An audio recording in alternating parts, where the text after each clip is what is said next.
Mateo 14:29. Sí, ven, dijo Jesús. Entonces Pedro se bajó por el costado de la barca y caminó sobre el agua hacia Jesús.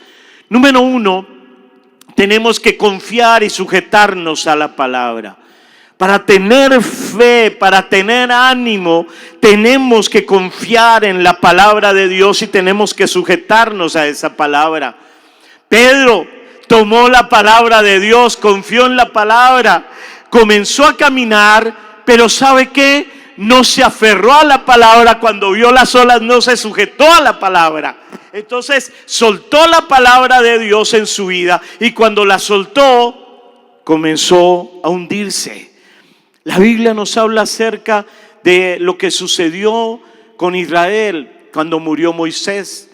Josué entró a reemplazarlo y cuando Josué lo va a reemplazar era liderar más de 2 millones de personas. Ahora estaba lleno de temor. ¿Cómo voy a enfrentar eso? Pero Dios empezó a trabajar en ese corazón. Josué 1:6.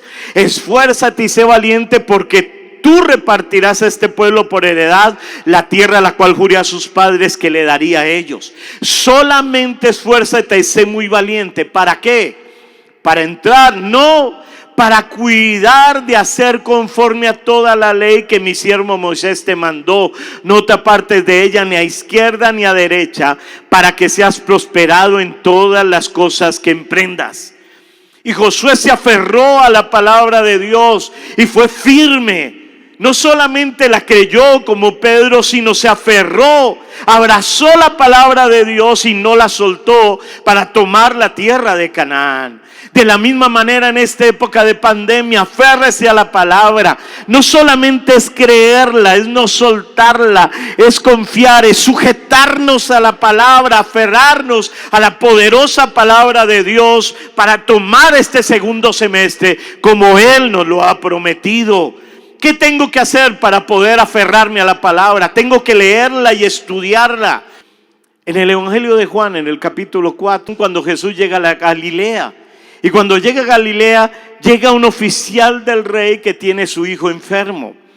Al ser un oficial del rey, piense que es como uno de los ministros actuales del gabinete. Tenía todos los recursos para llevar a su hijo a los mejores hospitales y los mejores médicos. No podían sanar a su hijo. Entonces este hombre escucha que Jesús está allí en Galilea y se va para Galilea. Y dice Juan 4:49, el oficial del rey le dijo: Señor, desciende antes de que mi hijo muera. Se le pega a Jesús y le dice: Señor, desciende antes que mi hijo muera. Pero Jesús no va con el oficial.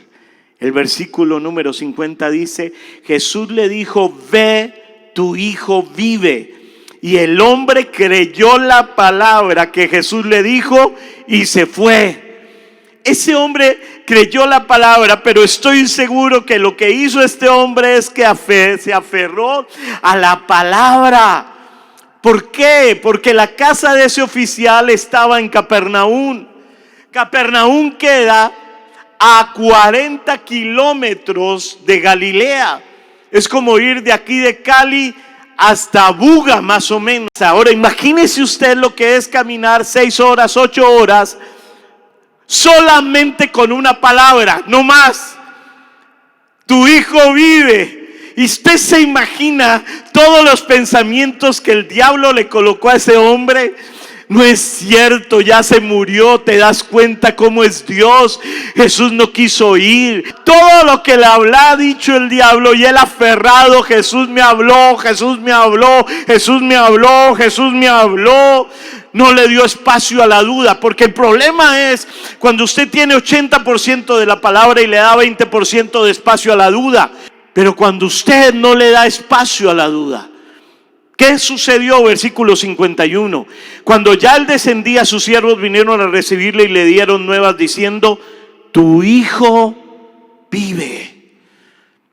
Pandemia, podemos vencer el temor, podemos vencer el dolor, podemos vencer la aflicción si creemos a la palabra y nos aferramos a ella, porque esa palabra va a desatar vida en el nombre de Jesús.